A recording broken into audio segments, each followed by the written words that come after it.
Nëse dikush do të hapte dosjet e shkatërimit mjedisor në jug, do të zbulonte se të njëjtat falsifikime si në Zvërneci ka bërë edhe Lenc Gjikuria, miku dhe maska oligarkëve në grabitjen e maleve dhe shkatërimin e trashëgimisë kulturore. Prej 6 vitesh në arkivat e IKMT-s dhe Policisë së Shtetit, është një dosje me objekt shkatërimin e 137 hektar pyje në malin e Iliasit të Dhërmi, të kryera nga Lenc Gjikuria, me leje të falsifikuara dhe 6 gjoba qesharake që i kanë kushtuar më pak se një apartament në Tiranë. Për ligjërimin e grabitjes së këtyre tokave malore, Lenc Gjikuria bashkëpunoi me IKMT, i cili gjatë viteve 2020-2026 gjobiti me shuma tallëse 5 kompanitë e mëdha, mes tyre Gjoka Konstruksion, Rock Gjokës, Anchor Beton, i Ard Kolçakut, Eral Construction, i Gramoz dhe Ervin Qendros dhe Beton Express e Mond Begos, të cilat po i hedhin inertet në detin e Palasës, Drimadhës dhe Dhërmiut. Por ndër të gjithë këta, Ard Kolçaku zë një vend të veçantë në këtë rrjet shkatërrimi, i njohur në qarqet të ndërtimit si lavatriçe e trafikantëve. Kolçaku ka ndërtuar perandorinë e tij të betonit mbi një histori të dyshim të lidhjesh me persona të hetuar për trafik droge dhe pastrim parash. Përmes Anchor Beton, ai jo vetëm që po betonizon bregdetin e jugut, por sipas SPAK ka shërbyer si mekanizëm legalizimi për kapitalin e pistë, që vjen nga tregjet e errta.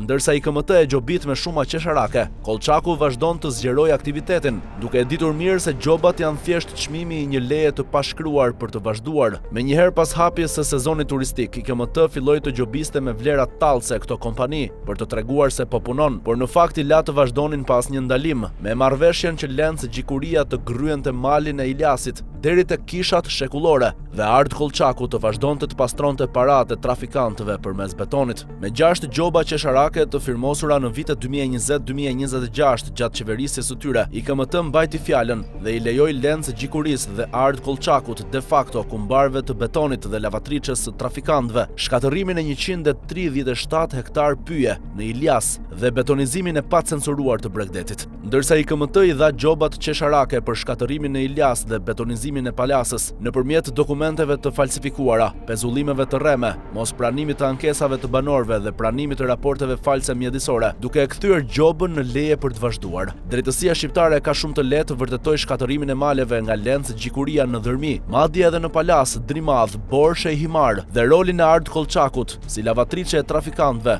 duke ballafaquar dosjet e IKMT në Agjencinë e Mjedisit, në prefekturën e Vlorës dhe në kadastrat e jugut, por edhe duke hapur dosjet e pastrimit parave që lidhin Anchor Beton me emra të njohur të trafikut. Po ashtu mund të hetohet edhe gurorja e Iliazit, ku Gjikuria në 2026 ka nisur aktivitetin me gërmime masive, duke rrezikuar jo vetëm ekosistemin, por kishat ortodokse shekullore, të shpallura pasuri kombëtare, të cilat dridhen nga lëkundjet dhe pluri i makinerive të rënda. Gjoba më e lartë që ka marrë Gjikuria për këtë shkatërim është 500.000 lekë të vjetra, ndërsa fitimi nga gryera e malit llogaritet në miliona euro.